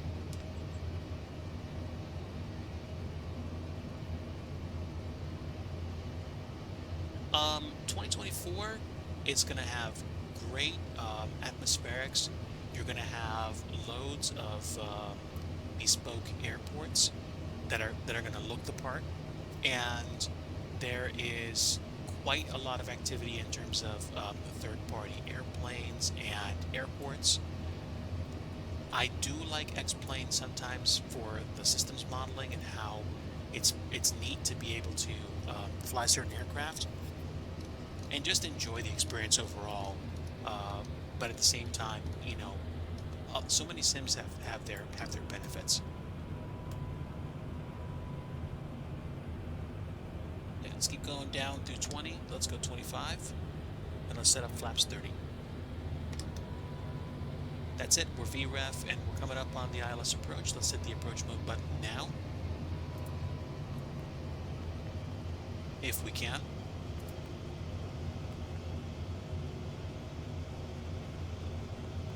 Yeah, hold. I wonder why I can't choose approach mode.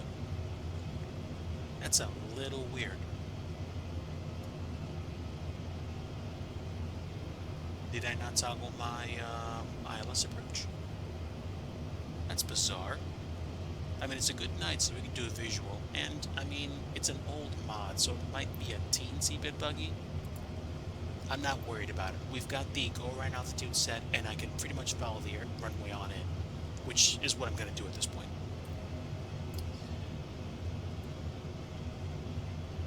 Huntsville traffic, Delta 197, fully established, runway 18 right, visual. The beam should probably come in on the system because I've got the localizer active, and if I look closely enough at the HSI, I do see that diamond. So we should be getting set. I just don't know why the approach mode isn't engaging. There we are. I guess we had to get closer to the beam. I wasn't seeing it.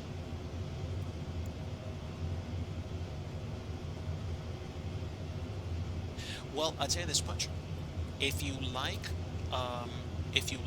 visual fidelity, if you like really recognizing parts of the world that are more popular, like certain places in Europe, America, Australia, Japan, they're going to have photogrammetric scenery. Now, you're going to want a powerful computer to take advantage of that, but at the same time, if you have it and you want to see that scenery right out of the box, you can do that. It'll be streamed to your computer, so you want to have good bandwidth for that too. X-Plane is great for recognizable default scenery and a sim that's ultra focused on having you know, the airplane experience over all the individual things you can do. Like, for example, when we touch down and we taxi to the gate, we'll be able to use this thing called GSX to deport the plane. In X-Plane, there are add-ons that kind of emulate that experience, like, you know, with boarding and luggage and stuff like that, but GSX has been pretty much the gold standard for Microsoft Flight Sim users for years now. So it depends on what you want to do. If you've got the money and you want to have both sims, go ahead and get them. I've got FS 2024, I've got this sim, which is FS 2020, I've got X-Plane 12, I even reinstalled P3D just now. I also have FSX Steam Edition installed just to play missions. So, you know, it's like do what makes you happy if you want to buy FS 2024, or just keep watching other folks that are flying FS 2024 to get a better idea of what the experience is like.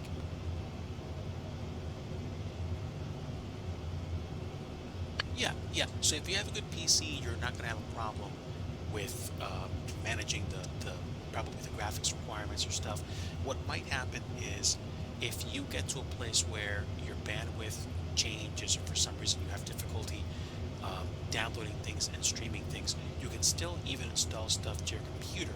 It just takes a little bit of effort, and you know, you're going to have to watch your hard drive space. But again, it's up to you.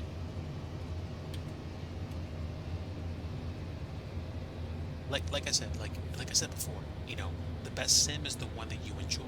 The best sim is the one that works the best for you. So, like, don't worry about it. Don't freak out about, like, oh, but you know, like my friends are like flying like FS 2024, but like I explained, if you fly on VATSIM, then basically you'll see them when you fly anyway. If you want to try FS 2024 and you're not sure, you can probably either get it through like Game Pass on the Microsoft Store for a few bucks a month if you just want to test drive it and you get the standard edition, or you can buy it outright in the MSFS store, in the Microsoft Store, or on the Steam store if you like Steam. If you have, you know, an ecosystem built on Steam, you can do that. Okay, so we are on the glide, and one last check.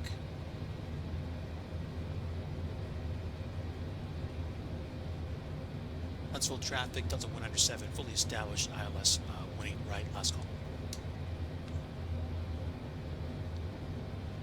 See how you like it? Yep. I've gone off the steady level deep end. Yeah, could do Steam. Yeah, so if you get Steam, if you have Steam and you try it and you don't like it, you can get your money back. I mean, it might take you about 20 to 30 minutes to get everything installed, but again, the installed footprint is significantly smaller. 1000 stable with go around altitude set.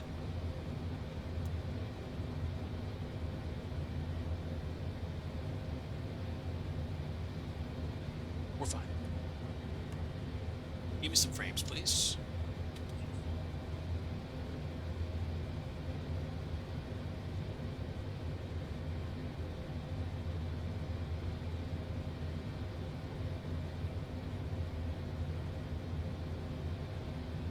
Frames are tacking a bit, but that's okay. Don't care. 500 my aircraft.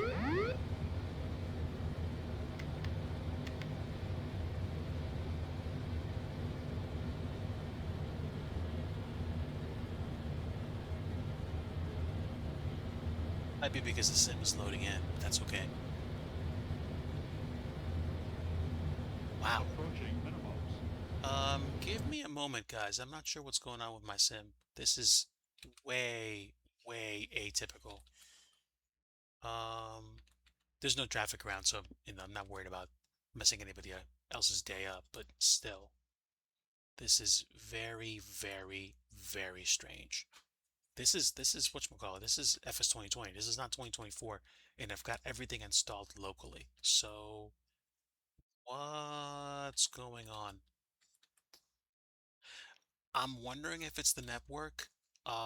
Frankly, I don't care. I'm gonna go ahead and disconnect and save myself some bandwidth.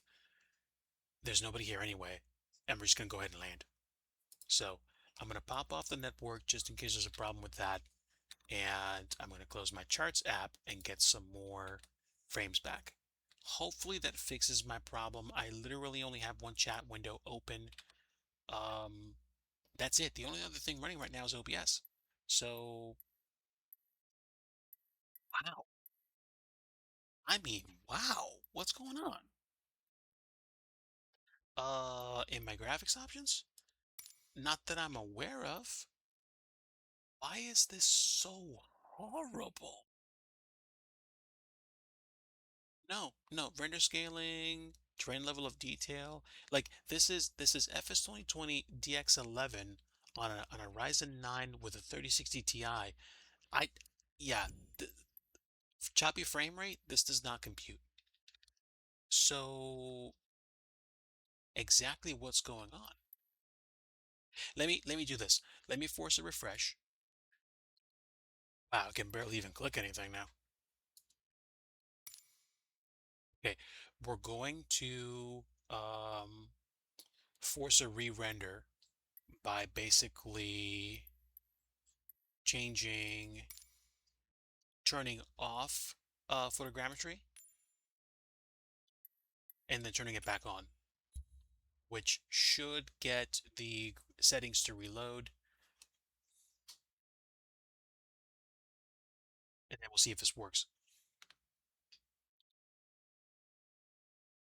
Okay, that was actually, oh, that was really quick. Good gravy. Okay, hang on. Okay, back to full screen. Let's go back to photogrammetry.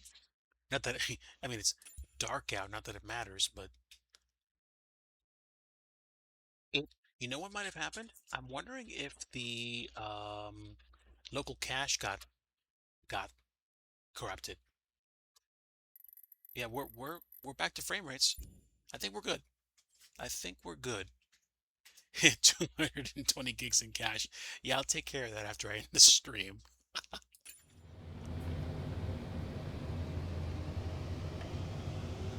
All right, so it does work, and we're gonna go around just for fun. Full power, give me gear, and let's go landing gear.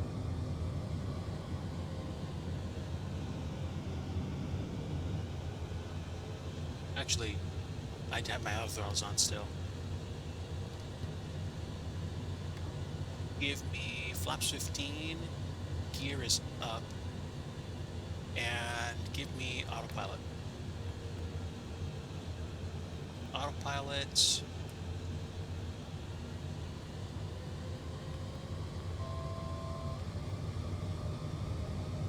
Okay.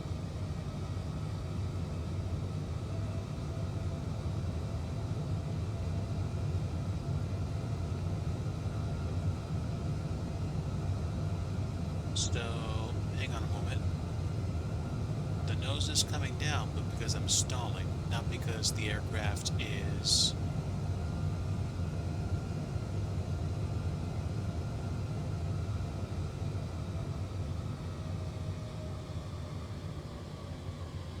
That's fine, that's fine.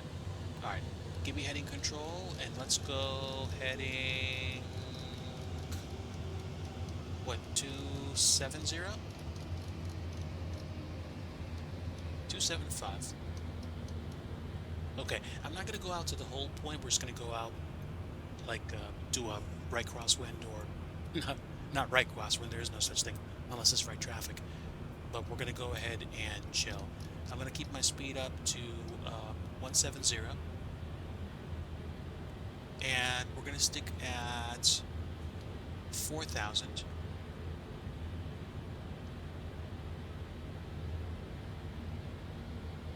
Duncan V2, thanks for coming in. Appreciate the follow. We had a bit of a hiccup with graphics for some reason.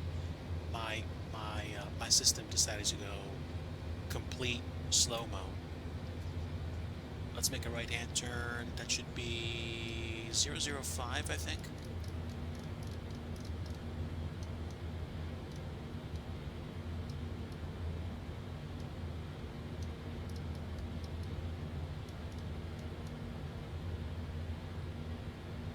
Hang on. Where is the setting? There we go.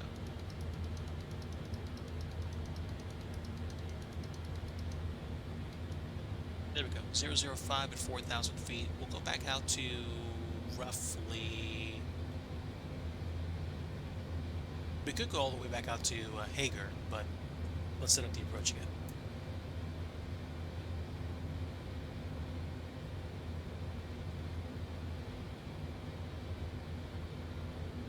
Let's go to Hager and engage.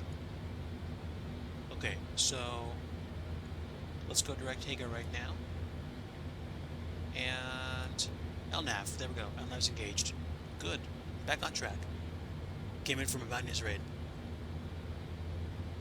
Floating runway lights versus FPS tanking. Welcome to the club, right? Alright, so we had a bit of technical difficulties which crashed my frames, but I was able to, I guess, flush the either the local cache or force the graphics to re-render by going from photogrammetry to no photogrammetry back to photogrammetry.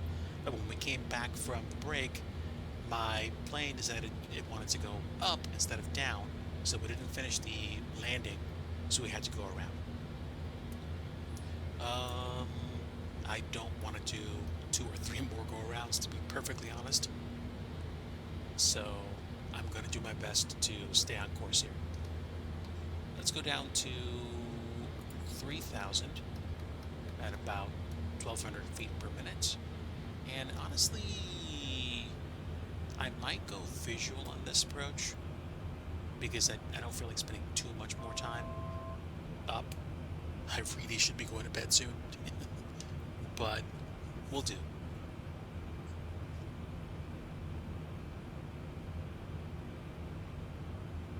Reggie Water, thanks for stopping in. Really appreciate having you aboard. Take care. Welcome to the go-around to the MSFS being MSFS Club. We have cookies. Thank you. I'll take a few.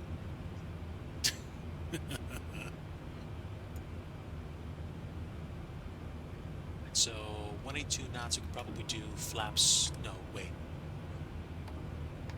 Flaps 15 is fine.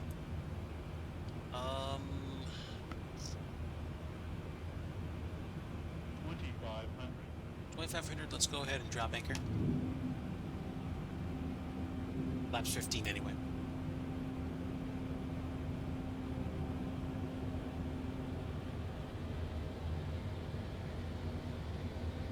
Visual? Okay, let's go. Give me final approach, speed, and let's go autopilot off. Wow, the whatchamacallit, the trim just said hello. And let's do flaps 30.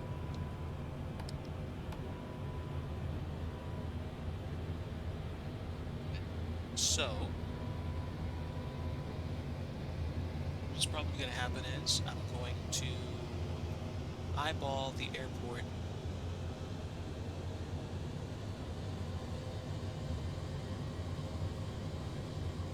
and keep descending to about 2,500 feet. About 30 degrees per bank. One thing I'm doing is letting the auto throttle manage my speed, which is a very good idea on a really expensive, very heavy plane like this. Hard right and send it. Well, we're basically hard right with an almost 30-degree bank. And a 7-8.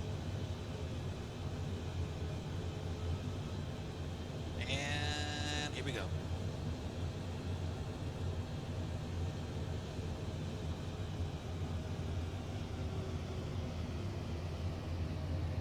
Alright, there's the airport.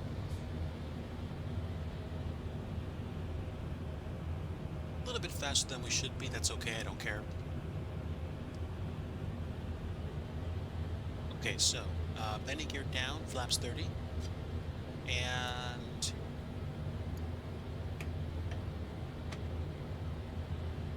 speed brakes are armed. Okay.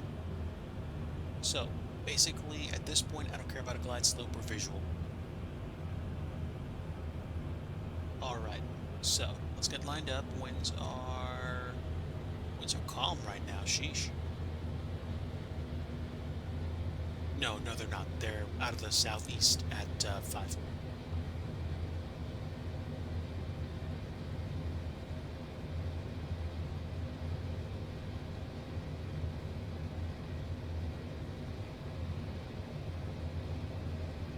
Okay, just like last time, patience on the rollout, idle throttle before going and reaching for the reversers. Keep the runway shape the same, DIGI. A little bit more to the left is fine. Even more. Did the winds pick up or what?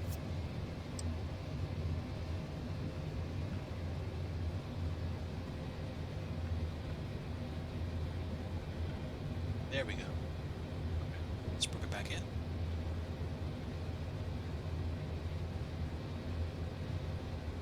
Oh, and yeah, having nose light would be great.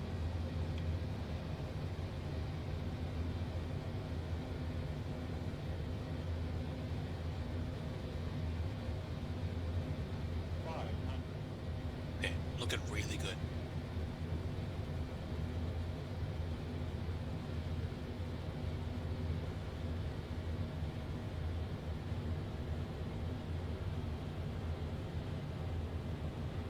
Approaching minimums.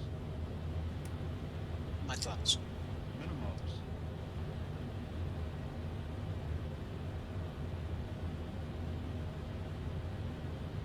$50, $40, $30, $20, $10.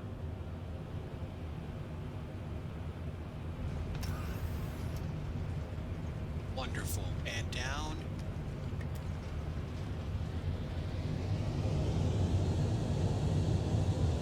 First grade, speed brakes up. Auto brake disarm. And 60 knots.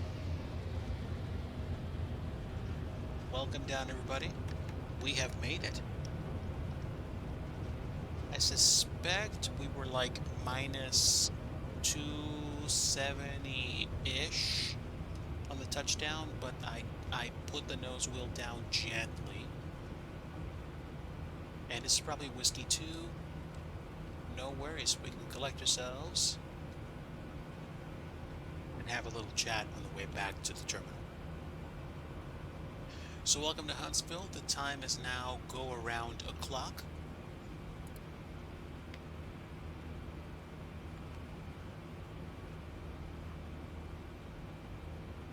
We are no longer on VATSIM, so I don't care about my callouts. It would have been nice to wrap it up and do a call out to the gate, but at the same time, whatever. Flight directors can come off, auto throttle is off. Let's get the APU started. And I don't think I'm gonna need the strobe lights anymore. Let me just double check. Actually, does it really matter at this point? No.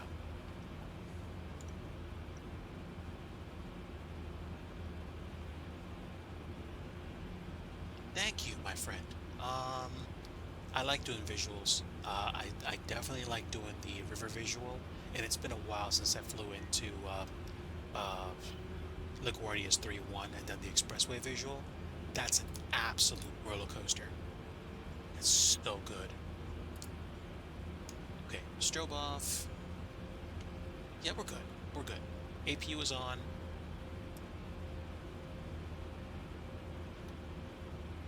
And yeah, I think we're good. I'm gonna wait. Let's see. How close are we to the terminal? Yeah, we're right there. We're right there. Put those spoilers away, please. Thank you. kick off the AP. Screw the ILS and just send it. Yeah, man. This was fun. That was fun.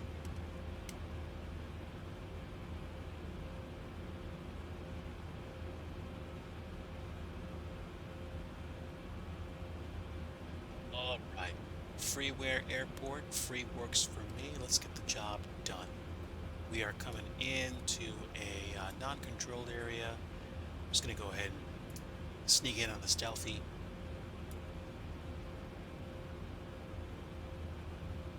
And see what sections are available to me. I'm probably going to go with the first available jetway over here. Or play one of my favorite games, which is find where everybody is and basically park up. But since I don't really know, I'm not going to worry about it. There's a jetway right in front of me. It's late. Let's go ahead and just park the sucker up.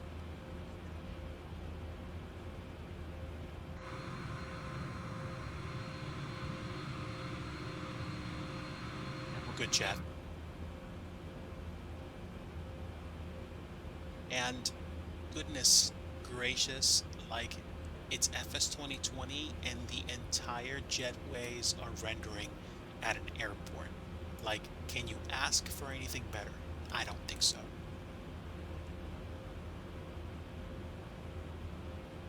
Okay, let me just park up for a moment. Actually, this is pretty good. Oh yeah, I'll take that. APU should be running now, and we even have ground power. So, let's go ahead. Alright, cabin crew, disarm slides and cross-check. Stand by for all call.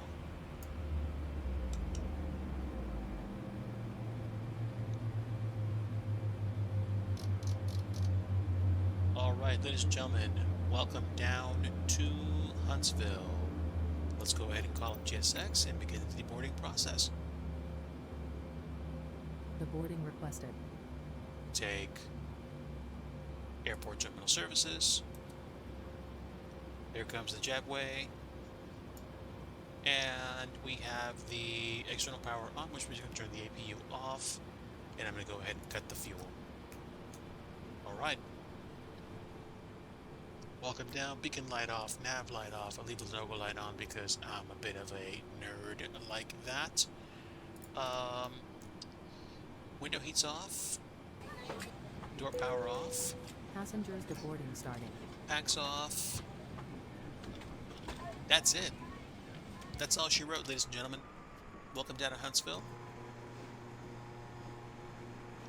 I'm very happy about tonight's flight. Even with the go-around, that was actually fun. I'm not glad that the frame rate tanked, but I am happy that we actually had to think on our feet. This is good stuff. And Huntsville is available for free on flightsim.to. It's, the terminal doesn't have an interior. It doesn't matter. It's custom. I'm happy. Nathan, my friend, a pleasure having you aboard. Thanks for the comments and the jokes, dude. A good roast between friends, like I've always said, it's a beautiful thing. So we're here just in case anybody wants to see what this airport looks like during the daytime. We'll do that real fast. It's beautiful. This is basically what this place looks like.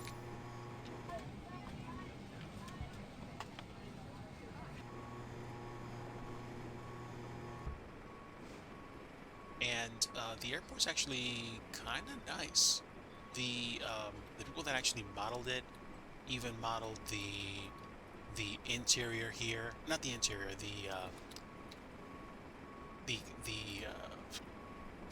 The terminal entrance. It looks nice. It really does look nice.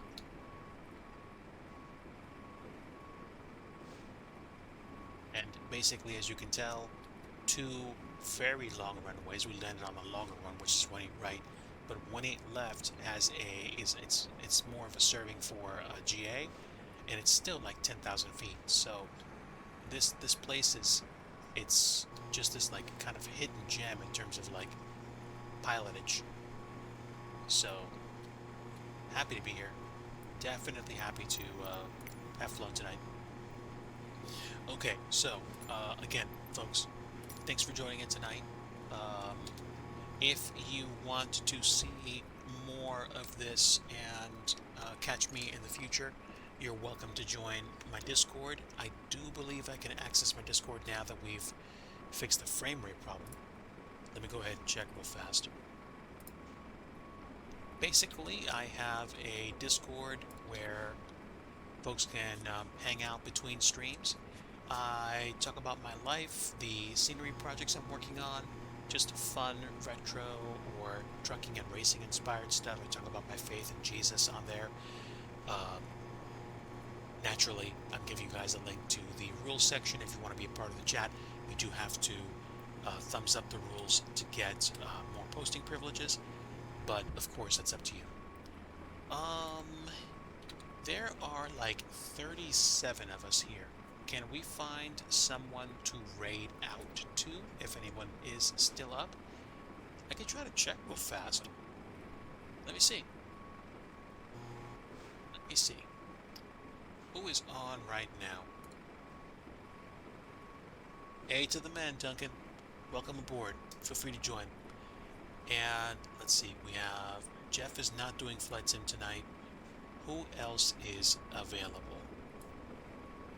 Friend Fuzzy is doing Roller Coaster Tycoon, and let's see, Twitch affiliation option unlocked today. You know what? We're gonna visit a. Oh, Tank 787 is live. Let's see, where's Tank? Where is Tank? Why don't I see Tank? That's weird. Stand by.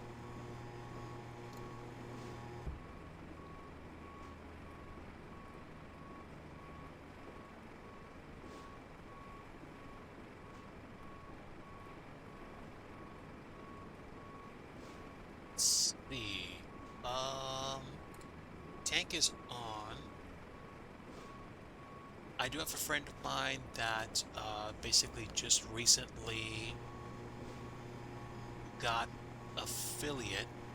Let me see what they're up to.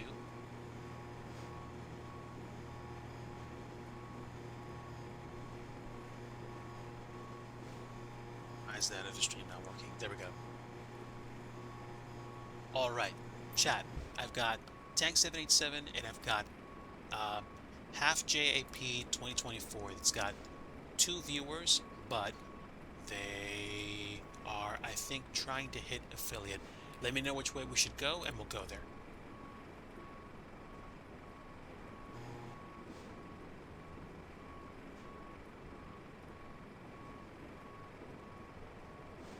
Or we're trying to hit affiliate. Let's see. Oh, okay, I see. That's great.